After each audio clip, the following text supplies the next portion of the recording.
ล่าสุดจับได้แล้วนะครับทุกท่านสาวลาวที่ฆาตกรรมนายจ้าง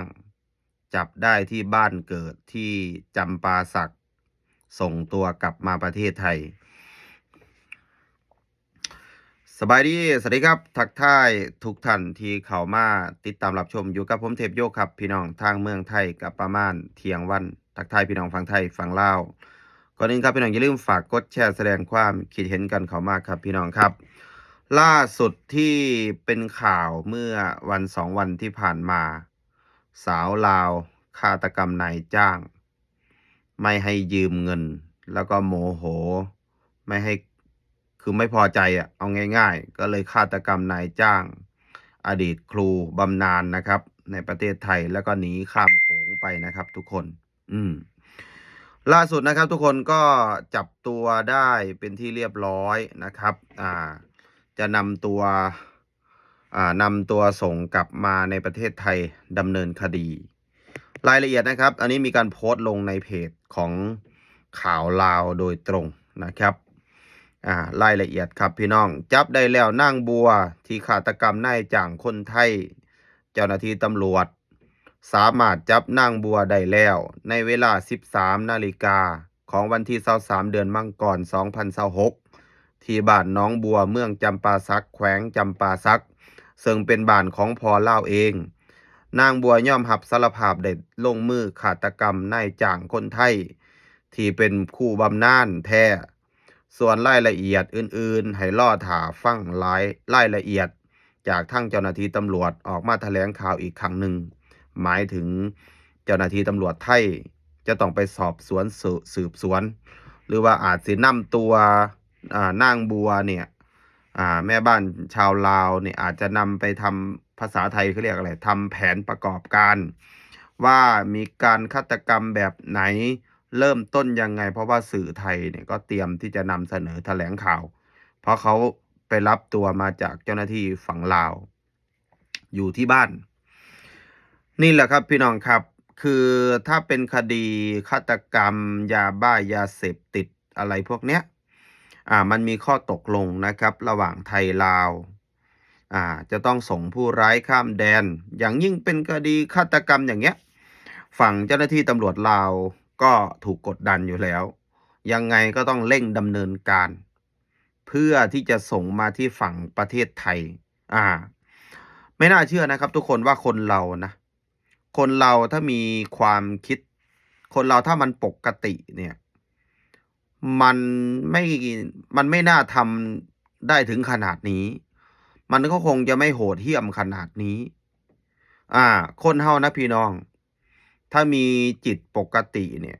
อย่าว่าแต่ไปฆาตกรรมคนอื่นเลยครับขางัวขาควายก็ยังบ่กล้าผมเนี่ยอย่าว่าแต่วัวควายเด้ครับผมขนาดปลาผมยังต้องไปซื้อที่ตลาดตั้งแต่อยู่เมืองไทยนะซื้อที่ตลาดปลาที่มันตายแล้วถ้าซื้อมาแล้วมาทำกินเองปลายังเป็นๆอยู่เนี่ยยังไม่กล้าเลยประเภทนี้นะอ่าแต่นี้ผมดูนะผู้หญิงคนนี้น้องคนนี้เนี่ยผมว่าไม่ปกติน่าจะอาการหนักมากไม่รู้ว่าคิดอะไรอยู่นะช่วงนั้นอารมณ์คนเนี่ยมันมีอะไรแบบว่าไปดลใจทำให้เกิดความโกรธแค้น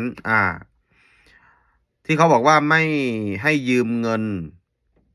นายจ้างเนี่ยเขาบอกว่าให้เบิกเงินบ่อยแล้วไม่ให้ยืมเงินถึงขั้นต้องฆาตกรรมเลยเหรออันนี้ผมก็ยังตั้งคำถามกับ FC พี่น้องที่เข้ามาดูในคลิปนี้หรือว่ามันมีอย่างอื่นดลใจทำให้เกิดความโมโหหน้ามืดตามัวหรือยังไงไม่รู้อ่าแล้วก็อยากจะฝากถึงพี่น้องคนลาวเฮาหลายๆท่านเนาะหลายๆคนที่เฮ็ดงานอยู่ในประเทศไทยเนี่ยจงมีสติพี่น้องจงมีสติไปเฮ็ดงานอยู่บ้านเพิ่นเมืองเพิ่นบ้านเขาเมืองเขาก็ต้องรู้จักกฎหมายเคารพกฎหมายในบ้านเขาอันใดที่มันผิดเฮาก็อย่าไปเฮ็ดเฮาก็อย่าไปแตะต้องอันใดมันถูกก็จังเฮ็ดอันใดมันผิดกฎหมายนี่เห็นบ่เนี่ยเขาจับส่งตัวกลับมาฝั่งไทยเนี่ยจะว่าน้อยบ่เนี่ยติดคุกในประเทศไทยเผลอๆติดตลอดชีวิตอีกคดีฆาตกรรมนะไม่ใช่คดี คดีแบบนี้นะลดโทษไม่ได้วันแม่ก็ลดโทษไม่ได้วันพ่อก็ลดโทษไม่ได้ในประเทศไทยอายุแค่เนี้ยจะต้องมาติดคุกอยู่ฝั่งไทยตลอดชีวิตคิดเบิ่งเด้อพี่น้องคนลาวเฮาโดยเฉพาะผู้หญิงผู้ชายก็แล้วแต่เนี่ยเบิ่งอันใดที่มันสมควรพยายามหลีกเลี่ยงปัญหาถ้ามันมีปัญหาปุ๊บอยู่ลาวก็บ่รอดเขาก็ส่งกลับมาคือเก่าอยู่ไทยเขาก็ส่งกลับมาคือเก่าเห็นบ่ครับนี่แหละครับคือปัญหาผมก็เลยว่าตั้งใจเฮ็ดงานเก็บเงินอยู่ในเมืองไทยดีที่สุดค่าแรงอยู่เมืองไทยเงินเดือนก็แพงอยู่แล้วเดือนละ10,000กว่าบาทแม่บ้านทุกวันนี้ไปดูดิล่ะมีเหลือ8,000 9,000 7,000ไม่มีนะมีแต่หมื่นขึ้นสะดวกสบายจะตายที่เมืองไทยหลายดีกว่าบ้านเฮาอยู่สปป.ลาวเดือนหนึ่ง 4,000 บาท 3,700มาอยู่ฝั่งไทยมันดีแล้วเพราะฉะนั้นทำตัวดีๆครับพี่น้องคนลาวเฮาอันนี้ก็มีทั้งคนดีคนไม่ดีครับในไทยในลาวก็เหมือนกันอันนี้ก็ถือว่าฝากเป็นอุทาหรณ์สำหรับพี่น้องคนลาว